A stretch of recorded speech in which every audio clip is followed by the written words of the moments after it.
I'm Luke Heffernan. I'm the Managing Director for OmniRaise.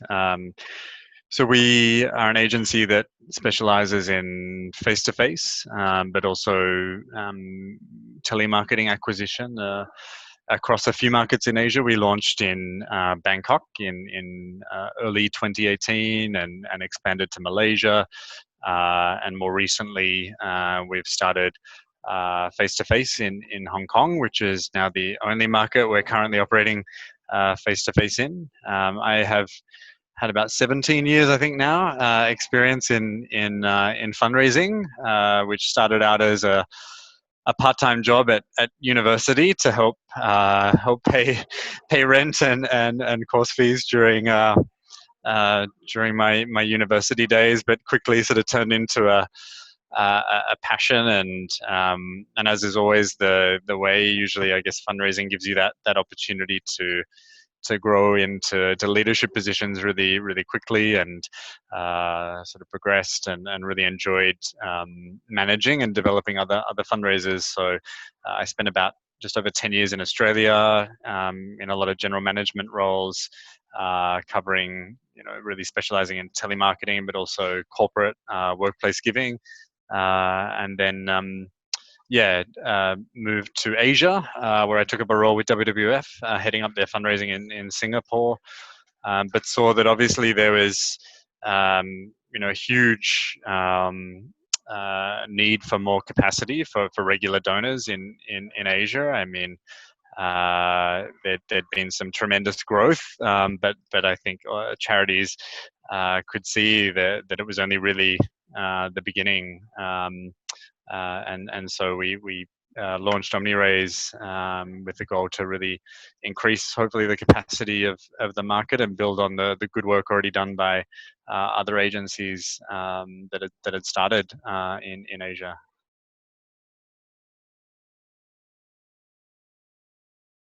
So, I mean, we focus mostly on face-to-face fundraising. So I would say 80% of our fundraising is face-to-face. Obviously, it's a very effective tool.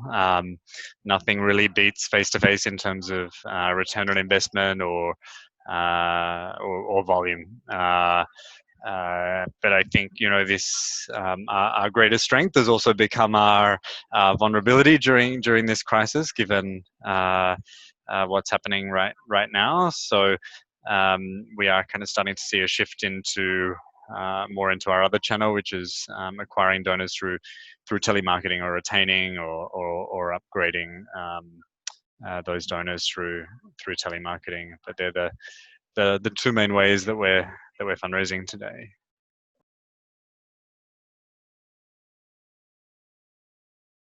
When we were launching in markets, we always had the question, do you just launch face to face, or do we launch face to face and telemarketing together? Are we doing too much?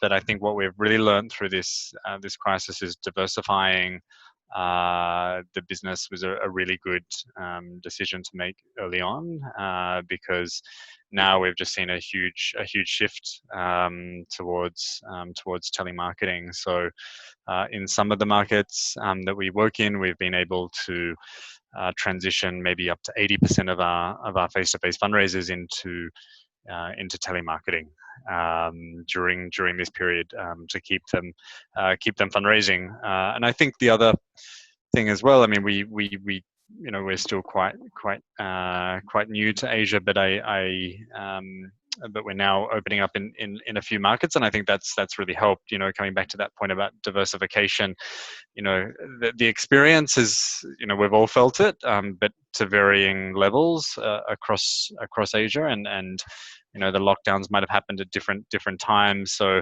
it's actually really helped having a few different markets that we're working in. And I think as a business, we're committed to ensuring that diversification and not becoming too dependent on one source, like face to face or one particular market. And I think that's hard sometimes, because if something's performing really well, you do naturally just put all of your energy and your investment towards it. But I think as a business now, we'll focus more on diversifying, because it's just so important to be ready. And I think outside of just the channels and the markets, it's really important to have staff ready to adapt in these situations. So I think a lot of what we've done through this period is and we're in a people business, fundraising, managing the people side has probably been the hardest and the most important. So I think giving our face-to-face fundraisers the skills to be able to adapt really quickly to telemarketing, training their mindset as well. It's really interesting to see the differences in particular team members. Those that have a really a mindset, this is a learning opportunity. Others that may have struggled a little bit at the start, thinking, oh, my skills are very I prefer face to face. I'm more of a face to face fundraiser, and saw their skill set as more fixed. I think those really kind of encouraging that learning mindset and that growth mindset in the fundraisers has been really important, and teaching them, I guess, adaptability, because it's really the only way to move through this. So I think continuing to invest in training our staff has been really important through this, and I think we've seen a lot of benefit from shifting people to telemarketing. You have a lot more opportunity to hear what fundraisers are saying every day. I mean, calls are recorded, so you can coach them and develop them in a way that you couldn't in the past, in face to face. So I think a lot of we've done a lot more on training and development during this period, which is great. And I think we'll hopefully our face-to-face fundraisers will come out stronger at the end of this.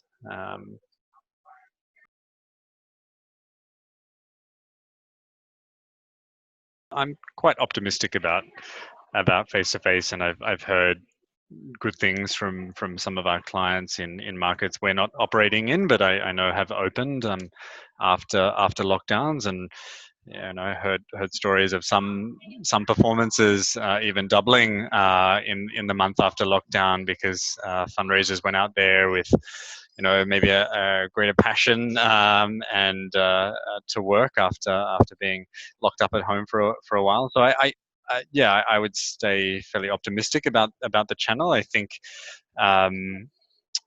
face to face will be around for a very long time. I think it will have to change. I think probably one of the things that we'd be a little bit worried about is just the recruiting challenge. I mean, we know that recruitment in face to face is hard during the best of times.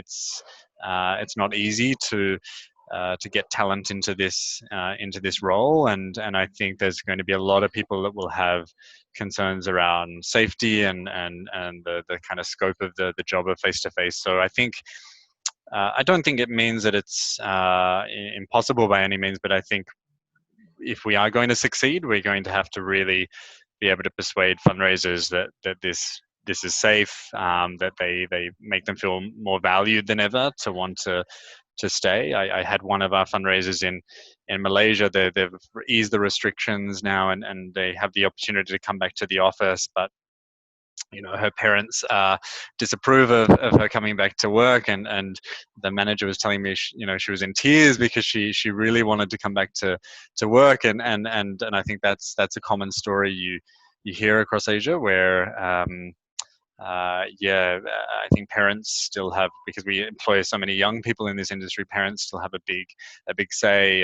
in what their children do, and so I think that's just a challenge that we need to be aware of and work around, and that's why I think it is important, and certainly our priority will be to keep telemarketing growing, because even if we are to do face to face, there may be issues kind of scaling it up as quickly as what we may have pre COVID-19.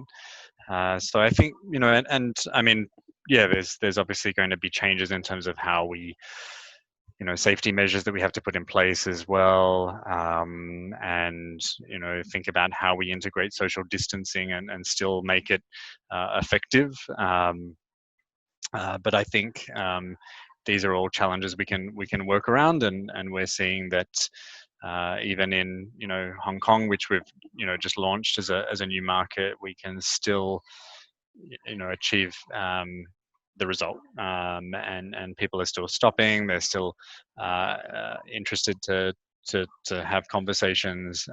So I see the channel being resilient. I'm pretty optimistic.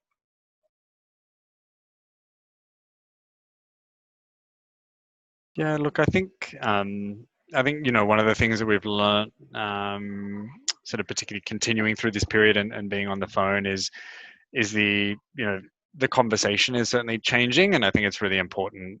As fundraisers, we acknowledge the crisis that it's happening around us when we are talking to people today, but I don't think it needs to be something that holds back our fundraising. We've actually seen results are really stronger than they've ever been for some of our organizations in telemarketing, and I think when you have an honest conversation with people, they understand that these changes that we're seeing in the world are really changing people's priorities. I think for the first time, we've come to realize that health, well-being matters more than economic factors, and I think that's changing people's idea and their approach to giving. So I'm really we're seeing, I think, that generosity that comes from maybe a realignment of priorities. And if we're talking about fundraising for an environmental charity, even though this is not something directly related to them right now, I think people can see the price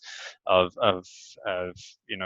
and just how widespread something can affect us, and particularly what happens when we don't act quickly to address something that might have global, far-reaching consequences. So these kind of things, I think, make our fundraising more relevant than ever. And I think if we can include that in our conversations, we will be more powerful in our fundraising. I think that's really important. I think.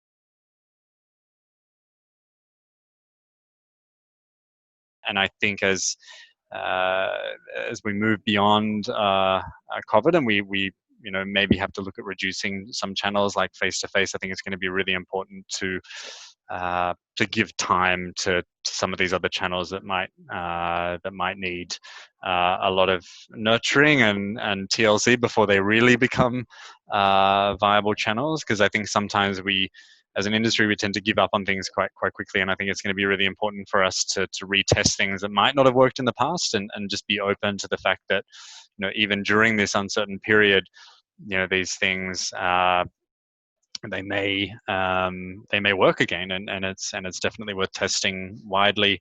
But I think what we've seen with our clients as well, and I really commend many of them, is they've been able to operate so quickly during this crisis, to mobilize data to keep fundraisers calling on the phone that may have been on the street, or to get approvals that may have taken months in the past for new activity. People are acting really quickly, so I think the good thing is if we can kind of keep that urgency even once this crisis resolves, it's going to make us more effective as in our jobs, because we will move faster than ever before, because I think we've shown now it is possible when you have that external pressure bearing down on you to move quickly, which is a good thing.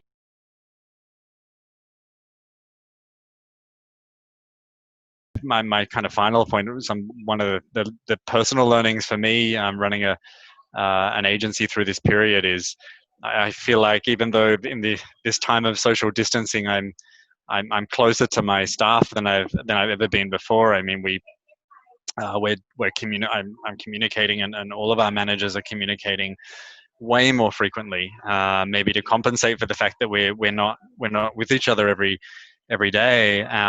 We're being more open, transparent, and genuine in those communications, and frequent. And I think this is a really good thing. We've sort of, I think we've all, I don't know if it's an experience in every organization, but I think we're getting closer to our teams than ever before, and I think we have to make them feel safe and valued through this period. So I'd say moving beyond this, it's going to be really important I would say to try and keep these things up. So the things that we've done during this crisis, hopefully all of us can build them into our post-COVID-19 organizations.